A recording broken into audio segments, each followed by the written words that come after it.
Assalamualaikum warahmatullahi wabarakatuh. Nama saya Roza Amelia dari kelas 2 MPI A1 dengan dosen pembimbing Bapak Amiruddin SPDI MPDI.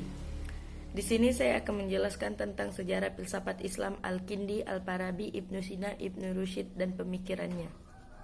Al-Kindi merupakan filosof muslim pertama yang menyusun pemikiran filsafat Islam dengan sistematika yang jelas. Pemikiran filsafat Al-Kindi merupakan refleksi doktrin-doktrin yang diperolehnya dari sumber Yunani klasik dan warisan Neoplatonis yang dipadukan dengan keyakinan agama yang dianutnya. Oleh karena itu, basis pemikiran filsafat yang mendasari keseluruhan pemikiran Al-Kindi ditemukan dalam risalah Fi al-Hudud al-Asya. Dalam risalah tersebut, Al-Kindi melakukan peringkasan atas definisi-definisi dari literatur Yunani dalam bentuk yang sederhana. Ringkasan yang pada awalnya hendak memaparkan filsafat Yunani oleh banyak sejarawan dinilai hanya merupakan ringkasan definisi secara harfiah saja, yang merujuk kepada Aristoteles tanpa kepastian jelas atas validitas sumbernya. Filsafat Islam Al-Farabi. Al-Farabi adalah filosof muslim yang meletakkan dasar-dasar filsafat Islam secara sistematis dan rinci untuk memudahkan pemahaman bagi orang-orang setelahnya. Pemikiran filsafatnya dipengaruhi oleh pemikiran filsafat Yunani. Menurutnya alam ini terjadi sebab wujud pertama Allah yang melimpahkan secara bertingkat dan disebut emanasi. Sedangkan untuk memperoleh kebenaran, para filosof memperolehnya dengan menggunakan kekuatan akal. Sedangkan para nabi memperolehnya melalui wahyu yang dituangkan kepada manusia pilihannya. Pemikiran Al-Farabi dalam bidang politik seperti negara utama menyerupai konsep negara. Idealnya Plato. Pemimpin adalah penggerak pertama masyarakat untuk mendapat kebahagiaan, sebagaimana kedudukan hati dalam jasad, sedangkan anggota tubuh lainnya adalah pembantu. Untuk menghasilkan kebahagiaan yang dicita-citakan, Al-Farabi menduduki posisi yang sangat istimewa di jajaran filosof muslim.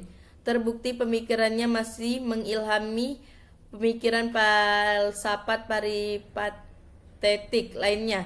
Marxisnon memuji Al-Farabi sebagai pemikir muslim pertama yang setiap kalimatnya bermakna. Bahkan Ibnu Khaldun memuji sebagai filosof muslim yang tidak mungkin tertandingi derajat keilmuannya. Ia telah berhasil merekonstruksi bangunan ilmu logika yang telah diletakkan pertama kali oleh Aristoteles. Bila Aristoteles telah berjasa mengenalkan ilmu logika dan mendapat sebutan sebagai guru pertama, maka Al-Farabi atas jasa besarnya mengkombinasikan filsafat Plato dan Aristoteles. Ia layak disebut sebagai guru kedua. Filsafat Islam Ibnu Sina. Ibnu Sina merupakan filosof muslim penting yang membangun teori kenabian dengan risalahnya Isbatal Nubuwat. Dia mendadai puncak falsafah Islam dengan pemikirannya tentang falsafah peripatetik yang dikenal sebagai Masyai, yaitu filsafat sinkretis atau sintetis dari ajaran-ajaran wahyu Islam, Aristotelianisme dan Neoplatonisme. Sebagaimana filosof lainnya, Ibnu Sina merupakan filosof muslim yang oleh sebagian orang dikritisi hanya sebagai duplikasi dari Helenisme atau filsafat Yunani yang tidak mencerminkan pemikiran Islam. Padahal mereka yang melahirkan filsafat Islam dan berupaya serta berhasil memadukan wahyu dengan akal, akidah dengan hikmah, agama dengan filsafat yang menjelaskan kepada manusia bahwa wahyu tidak bertentangan dengan akal.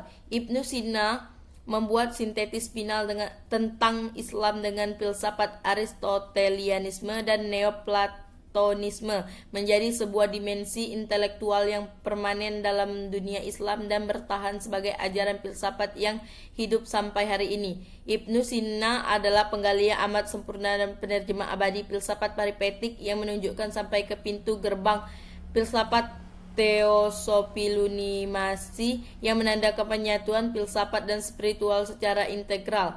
1,5 abad setelah filsafat Masyai, ia menghantarkan Shihabuddin Suhrawardi ke filsafat iluminasi atau al-Ishraq. Pemikiran dan falsafah Ibnu Sina objek kajian falsafah atau hikmah. Menurut Ibnu Sina terbagi menjadi dua bagian. Pertama, hikmah nazaria, yaitu ilmu teoritis, adalah bertujuan untuk membersihkan jiwa melalui makrifat. Yang termasuk ilmu ini adalah membahas masalah-masalah metafisika atau ketuhanan. Ridia, matematika, dan takbiyah fisika.